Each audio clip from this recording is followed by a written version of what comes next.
Hello? Hi everybody.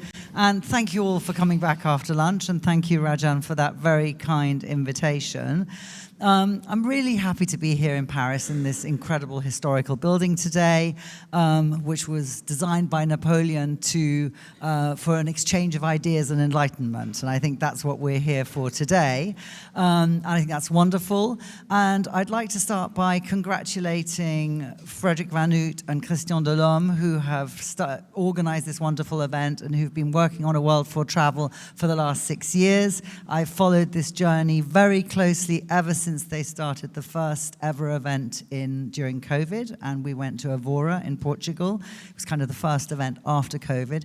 And I'd also like to thank Laurie Myers, who many of you know, who lives in Athens and who has relentlessly been organizing these amazing international events for the last decade, and who's worked really hard on the content. Unfortunately, she couldn't be here with us today, but there's been a great collaboration between the Global Travel and Tourism Resilience Council and A World for Travel for many years, and I hope it lasts for many more years.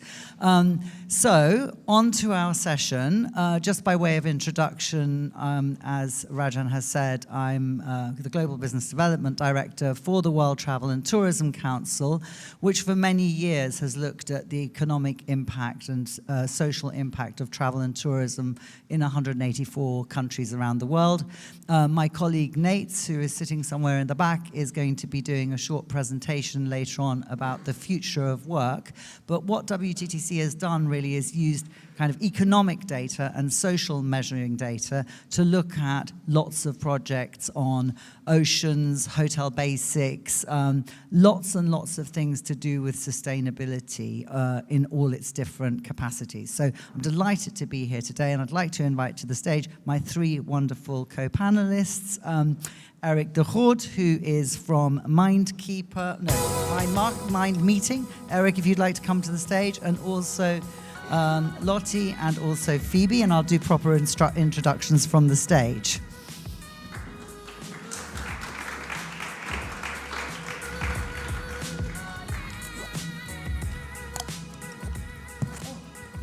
Hello. Hello. Hello. Is it a them and us situation? One over. Don't be scared. Okay, so what we try to do with this session, Rajan gave it a really good introduction. How do you close the gap between what you say you want to do and what you actually do? So we thought we would invite Eric de Groot, who is consulting meeting designer from Mind Meeting, comes from Holland. And he works in the events sector. And actually, that's one of the sectors that we haven't really looked at that closely during the last couple of days.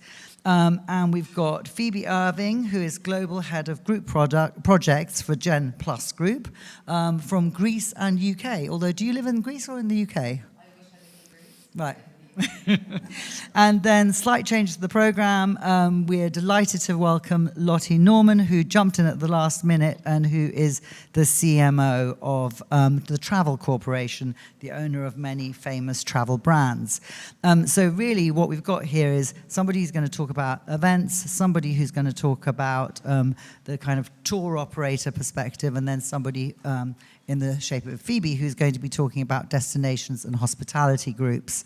And I have to say, one of the things I've always really loved about the World for Travel meetings is that it creates this really interesting intersection between travel operators and people from the industry itself, and brings it together with the scientific approach that we saw this morning, and also the philosophical or sort of like more mindful approach and academia. So it's, I think, a very unique event because it brings together intersections of society and industry that normally don't talk to each other. So I think it's great that you're all here, and I'm going to ask you all just to say a few words, starting with you, Eric, as the only man on the panel, about what you are doing, and then we'll go into the case studies as the second round. Yeah, okay, I'll do that. But first I'll answer your question, Ryan. Yeah, we live in a bubble. Yeah, this is a bubble. And I live in another bubble, the event bubble, and that bubble is doing as bad as the tourism. So let's talk together. There are problems that we need to face, the reality. Let's wake up, guys. Events are not contributing to sustainability at all. And we have a long way to go. Now, my name is Erik de Groot. I'm a meeting designer at Mind Meeting, and we design meetings where there are no audiences. We have participants, people that participate, that contribute. That's what we do. So for a travel market in close to Barcelona, the IBX market, we asked participants to come up with an idea how to make travel, business travel in this case, make it more sustainable without losing something. So how to make it more fun to be sustainable. And they came up, a couple in groups, they came up with the idea to fight food waste and to turn that into compost. And compost will make your garden look nicer, so it adds to the fun. But we're going to talk about how you did that on the case study. Yeah, bit. yeah, of course. Yeah, I'll explain that, yeah.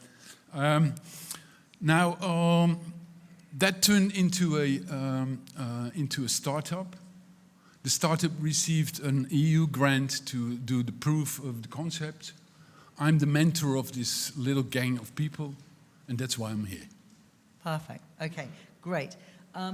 Phoebe, you're here working for this agency. Tell us what this agency does and how it's making a difference for the industry. Absolutely. So hi everyone, thank you. I'm really honoured to be here today. I'm Phoebe. I head group projects at Gem Plus Group. We are a global collective of 6 agencies delivering a one-stop shop for storytelling, and we specialise in destination marketing and destination storytelling. We're a global business. We've got our headquarters in London, but also in the Middle East, Europe, Africa, and Asia. And we work with many tourism destinations, tourism brands, hospitality groups all around the world, helping tourism boards and brands who have incredible sustainability strategies, sustainability aspects, and helping convert them into storytelling narratives and pieces of content which resonate with the conscious traveller. So that's why I'm here today, to talk about the power of storytelling. Thank you. Thank you very much. Lottie. Sure. So yeah, I'm Lottie. I'm the CMO for the Travel Corporation. So the Travel Corporation's a portfolio of around 20 travel brands. I look specifically after our tour brands. So our tour brand category ranges from our youth offering, which is Contiki, where we've done a lot in this space historically, through to our main hero brand, which is Trafalgar, right the way through to luxury and luxury gold. So yeah, we've had strong sustainability cred since sort of back in 2008 when we launched our not-for-profit Tread Right. And we've done a lot in that space. And our vision as a business and then at a brand level as well is very much around make travel matter. So we're about obviously developing travel experiences and for the conscious traveller and also not for the conscious traveller, where it's about experiencing, giving back to people, planet and wildlife. So that's kind of our pillars. We started off doing a lot in the Contiki space because that's what the data always told us, that youth is where they care more. And obviously then what we've done is develop that into much more of our every offering we have. So every single one of our tours has Make Travel Matter experiences. Every single one of our tours is very centered in giving back. And we're really on a journey of trying to communicate it. So we have the strong science base and the foundation. We haven't done an amazing job at communicating it, which is why I'm here now. Well, and that fits in exactly with what we're talking about on this panel. So I thought in the sort of second round of questions, we're actually going to just look at some case studies because there's lots of people in the room who are coming at this topic from different areas. So let's start with you again, Eric. I mean, you slammed the event industry pretty badly in your introduction. Can you talk a little bit more about that specific project and what other things the event industry could do to market itself in a bit more of a positive light? Because it's true that all of us, we've traveled here, we all go to events. Next week we've got WTM in London, so tens of thousands of people are going to show up for that. But I mean, what can we do to sort of like make a more positive messaging around marketing the event industry? Yeah. Well, an observation, I haven't come across a client yet that says, okay, we're going to organize this management meeting or whatever conference. We want to keep the planet alive, so the outcome of the conference need to compensate for everything that we do to the environment. That very basic baseline. You mean like offsetting, for example? Offsetting or whatever, even the outcome. The outcome can offset what you do, right? That basic idea is not in the heads of clients yet. They are interested in details, yes. They wanna use recyclable cups. They wanna see if the travel can be organized slightly better, etc. It's all details, but the overall concept of we have to compensate for what we do, that is not there yet. And as long as it's not there yet, we're talking basically about nonsense in my eyes. So coming back to the slide that we're all seeing here, just explain to us a bit more, because this is an event organizer who's taken this very seriously and who's asked you to do this. Yeah. Explain a bit more about what's happened in this journey and, has it made a difference? It has made a difference, yes. It's a venue now. So the proof of concept of this Sobra startup is being done in a venue close to Barcelona. And just go back to exactly what's happening. And what they do is they said, okay, food waste is an aspect of being unsustainable. We have to do something. So we accepted it's a detail, but if it is a detail, let's do it good. Let's do it good. Make it visible.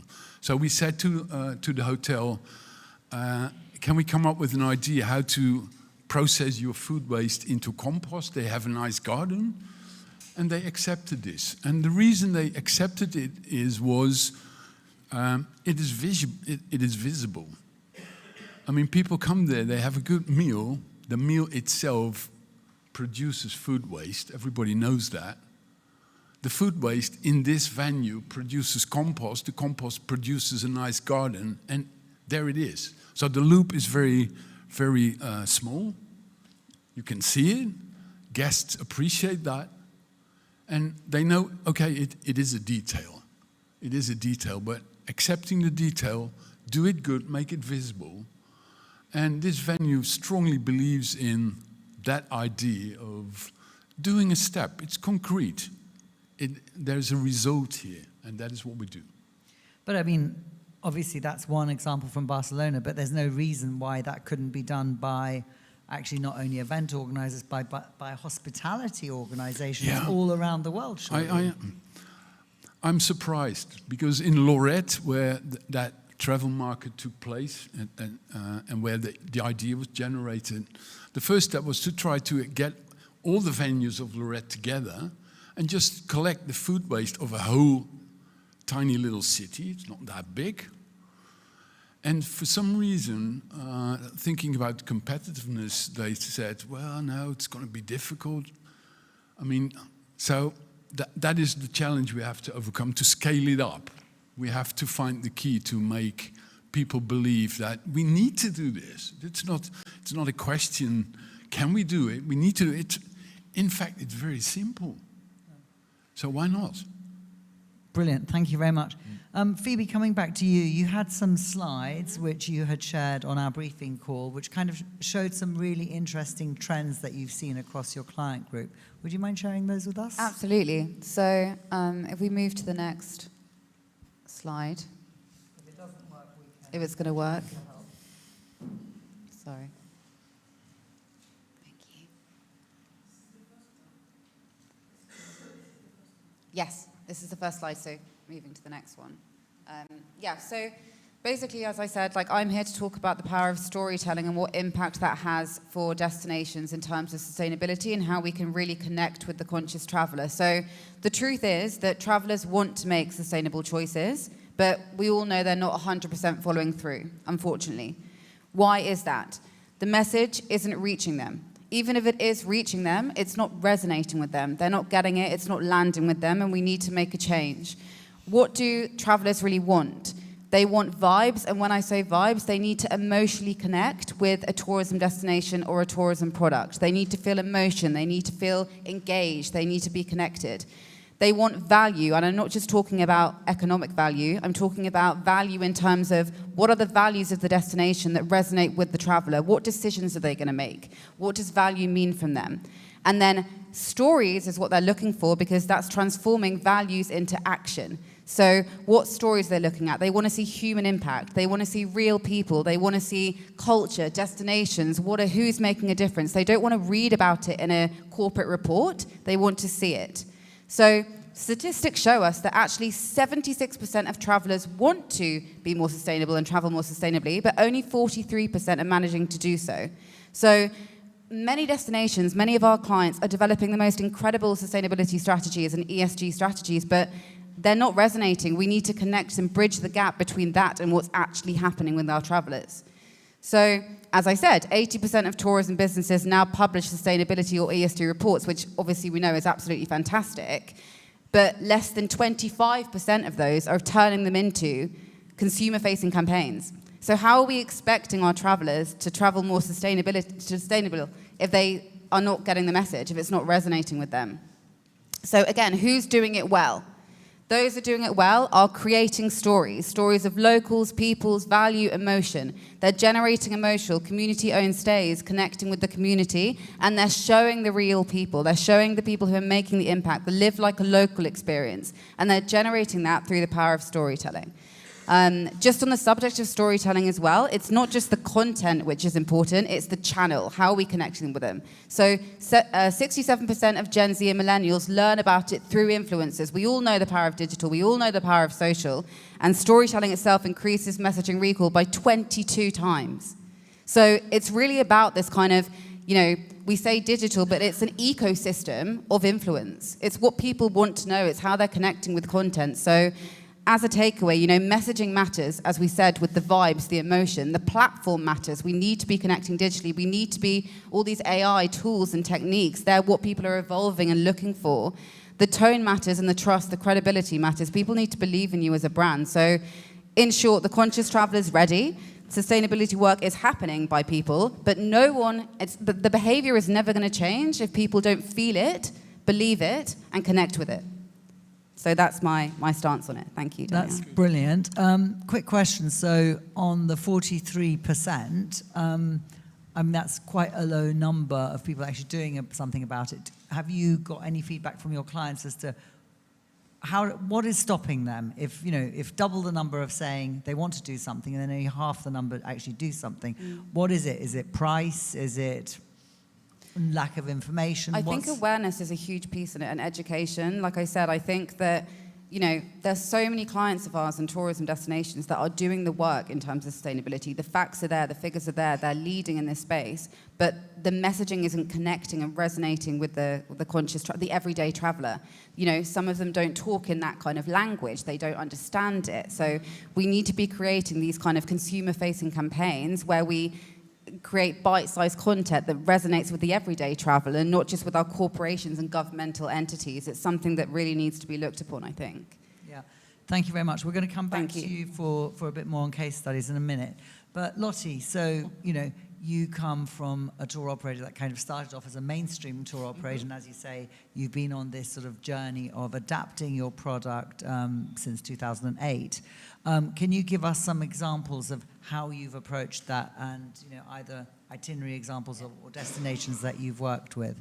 Yeah, firstly, totally resonated with what you say. That's definitely been the journey we've been on. We do a lot of content storytelling with Contiki, and do a lot in that space, but we've really struggled with... Contiki is your youth tour operator? Youth tour operator for 18 to 35. Oh, you have to hold it up. Sorry. These microphones don't... No worries. Contiki is our youth operator for 18 to 35-year-olds. So we've done a lot because storytelling comes instinctively to that audience, but finding the right message that resonates has been the challenge, and I think with that consumer lens and not industry lens. And so, something we've really worked on is our our partnerships approach. So working with destinations who also have the same challenge and want to do something in this space. So what we found is it can't just be a marketing campaign. It has to go through every aspect of the business. So, you know, I'm standing in today for our Travel Experiences Managing Director. And the reason being is we have to work hand in hand as two entities within the business. So it's about the product we're doing and then how we're talking about that product. So the one case that I was going to talk about a little bit today is our partnership with Swiss Tourism and a campaign/project called Swisstainable. And what we did with them is we really looked at our product offering in Switzerland and what we could do to really develop that product to not be a one-and-done campaign. It was very much about having a 3-year program. And so we called it a program, and we're now doing this with Scotland as well, so it's sort of tried and tested. But the idea was taking our existing itineraries, not reinventing the wheel, not necessarily building something new and shiny, but taking what we do, looking at our supplier network, looking at the experiences we have, and how we can involve them. So Swisstainable as a sort of accreditation program by the Swiss Tourist Board is all about having, you know, getting suppliers to sign up. We have a network of suppliers, so it was very important for us to redevelop our product and start to build in and have a meaningful story. So what we've done is we've actually been able to launch the industry's first Swisstainable tour in Switzerland. Swisstainable tour, and that's for Trafalgar, our hero brand.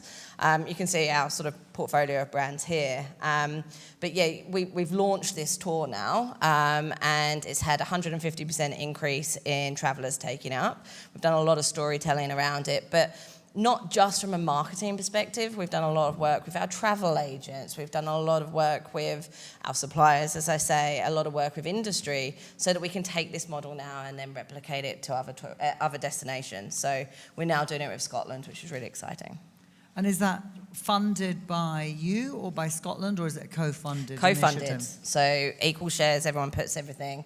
You know, there's a real vision, a shared vision of, you know, we launched with Switzerland, we launched it in 2021, and the view was to bring travel back post-pandemic, but sustainably. And it was a shared vision, and it's a shared vision from our, you know, our Tread Right team, the marketing team, and our product and experiences team. And that's the key thing, making sure everyone's singing from the same hymn sheet. That's amazing. Thank you very much for that. Apparently, we've only got 7 minutes left, which does seem like I think we've been cheated on time. But I want to come back to you, Phoebe, because we talked about a really interesting, talking about partnerships, a really interesting program that you were going to share with us, which was started by UNWTO, now UN Tourism, which is exactly around partnerships. Could you just share a bit more information about that, and then we're going to play this very quick video? But yeah, 100%. So we've been so delighted to work with the UN Tourism on some of their great initiatives.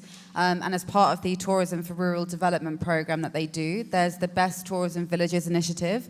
As I mentioned, the power of storytelling, we were really blessed to work with them on creating an amazing hero-telling emotive video of all of the villages that were based and took part in this initiative. They now have 180 villages and 250 members as part of this initiative, and they all basically look after everything to do with sustainability. They look after their culture, their heritage, preservation. They're all about inclusivity and diversity. And the video will speak for itself, but the power of showing people and human stories and human truth and how these people in their cultures are really making a difference, and making a difference using, you know, the rural tourism to generate sustainable development is really what this is all about. So it's an honor, and I'm sure when you watch the video, I always get quite emotional when I watch it, because it's, you know, actions and creation speaks louder than words. So I'm excited for you to watch it.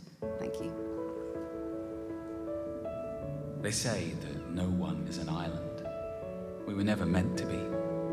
Community is our currency. People are our power. We follow each other up mountains and villages and towns, locals pulling us up higher and higher. We look at the world in our hands for a brighter tomorrow. And when it gets dark, it's the spark in the people's eyes that keep us going.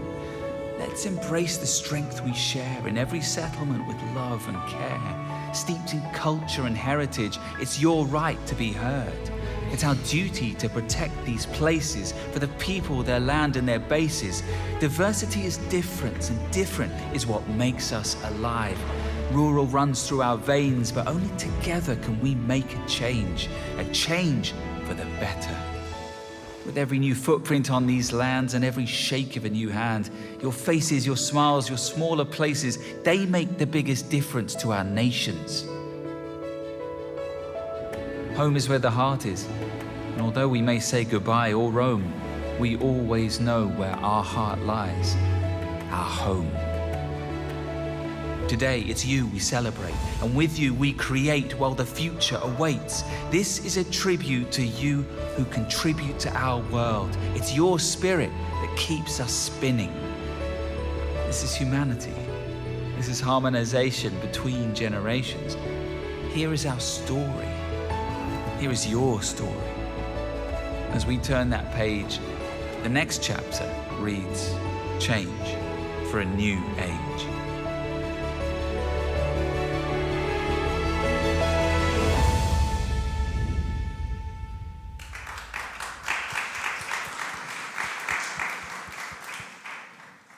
That's an absolutely beautiful campaign and story. And actually, it was born in France, because in France they have this scheme called Les Plus Beaux Villages de la France. And I think it was that which inspired UNWTO to create this. And I think it really encapsulates the whole thing about partnerships and storytelling and people, real people. You didn't actually see any marketing for a specific village, which shows that we can all do that. I think we're really going to be out of time, so I'm going to give each of you 1 second, because Eric has a small thing that he would like to share in his farewell to the panel. And then I'd just like to ask each of you, you know, it's clear that it's not about how many dollars you spend on in a nice advert or TV clip, but it's actually how you tell your story. So if each of you could just give me like 2 words on how you see the future. Apart from Eric, you're allowed to do something else. Okay, good.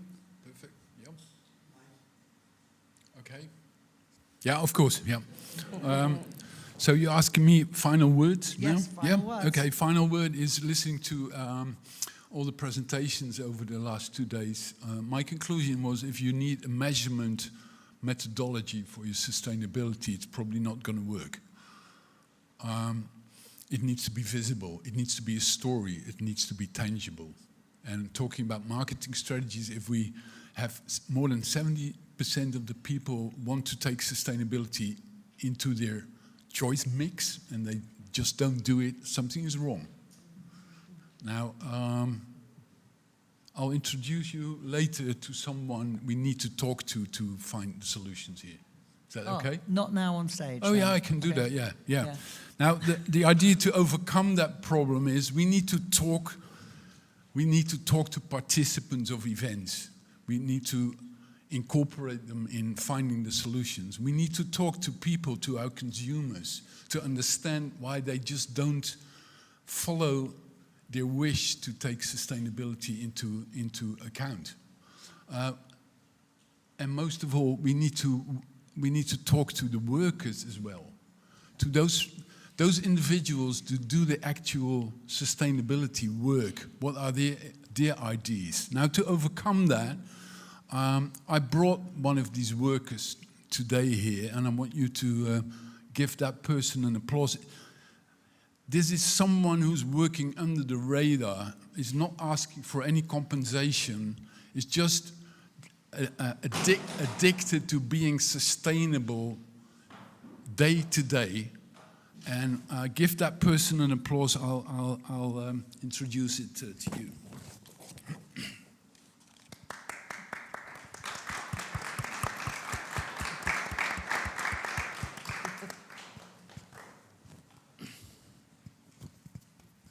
This is a worm. I brought it from the Netherlands. It's a live worm. The worm lives under the ground, is totally sustainable, is making our soil healthy on a daily basis. And this is an individual that needs a loud applause. So do that, please. Yeah? And Thank you, Eric. And this is probably the first time in the history of Paris that A distinguished crowd applauded a worm and makes my day. Thank you. Thank you. Lottie. Sure. I don't know how I follow a worm, but I didn't. Read the briefing What papers? have we got? Like, I'll give you that worm. a few final words, I guess. Biggest thing from a marketing perspective, I think, one, everyone is so scared of getting called out for saying the wrong thing. I think we're all absolutely petrified as marketers in this space. And so I think the biggest thing I think we can all take on board from a marketing perspective is it's progress, not perfection. So I think talking to consumers that we're trying, we might not have done it right here, we want your input, we're on a journey, it doesn't have to be perfection, we don't need to wait until we've got a little bow we can wrap around it. Progress, not perfection. That'd be my final words. Thank you. Just for me, and I think what resonated, Lottie, what you said as well, is it's not just about the marketing, it's all the stakeholders that are involved. Like for me, it's number one is communication. Amazing that you're communicating internally, but you need to work out your strategies about how you're creating and communicating externally. And I'd say when you are creating externally, just really think about who you're targeting. You're targeting, the everyday traveler. What do they want? What do they need? What do they need to understand the message? And I think that's the takeaway that I'd say. Like, really think about who you're talking to. You don't need to brag about all of your statistics and everything you're doing. You need to provide bite-sized content to really, resonate with the traveler. So that's what I'd say. Thank you. Perfect. Well, sorry, we've run out of time. I did actually want to talk a bit about case studies on hospitality and destinations, but we need to go on for the next session. Thank you for your attention. It's been a pleasure to be with you, and thank you so much. Thank you to the panel.